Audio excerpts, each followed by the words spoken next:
हमारे शहरियों पर हमला हो रहा है। लेकिन जो रास्ता आपने दुनिया को दिखाया है वो तो दुनिया देख चुकी है।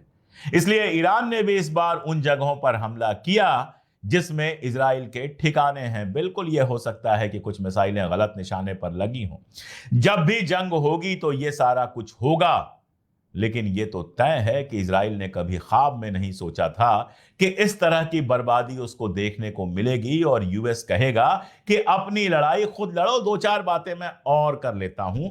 अरब मुल्कों के मुतालिक अक्सर अरब मुल्कों की बड़ी पिटाई होती है कि वो इजराइल के साथ खड़े हैं।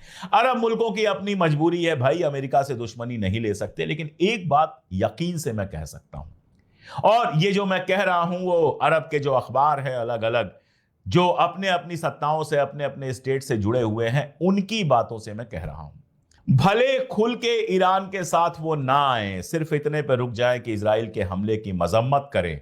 हो सकता है इनडायरेक्टली थोड़ा बहुत इजराइल की मदद भी कर दें, लेकिन दिल ही दिल में वो अच्छी तरह से जानते हैं कि अगर इजराइल ऐसे ही मजबूत होता रहा तो कल उनका भी नंबर आएगा। इसीलिए वो आराम से देख रहे हैं इस चीज को, और शायद वो इस चीज को एंजॉय भी कर रहे होंगे कि इजराइल की तबाही हो रही है। ईरान इजराइल को जबरदस्त सबक सिखा रहा है। अगर खुल के बात करने की बात करें तो खबर यह आई है कि जो सऊदी अरब के क्राउन प्रिंस हैं उन्होंने बात की है पेजेश्कियन के साथ, जो ईरान के राष्ट्रपति हैं, और इस हमले की पूरी मजम्मत करते हुए कहा है कि हम ईरान के साथ हैं। अब इस साथ होने का क्या मतलब है ये मैं नहीं जानता, ये साथ कहां तक जाएगा ये मैं नहीं जानता। एक जेस्चर जो दिया है वो ये कि ईरान से जो लोग हज करने आए हैं, तकरीबन 85,000 हाजी जो हैं ईरान के इस समय अरब के अंदर हैं, कहा है कि उनको हम शेल्टर, खाना पीना सब कुछ देंगे, उनको संभाल के रखेंगे जब तक ईरान में हालात नॉर्मल नहीं हो जाते। तो ये एक गुडविल जेस्चर है।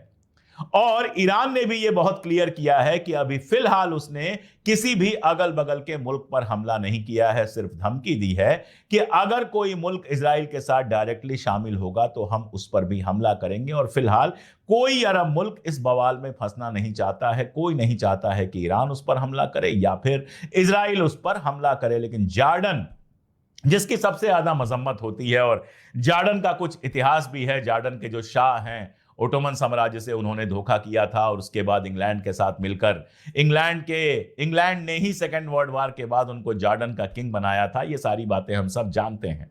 और जॉर्डन के बारे में हम ये भी जानते हैं कि कैसे अपनी पोजीशन, अपने लोकेशन का फायदा उठाकर ईरान जब हमला करता है मिसाइल्स का, तो इजराइल के रास्ते में उन मिसाइल्स को रोकने की कोशिश करता है जॉर्डन।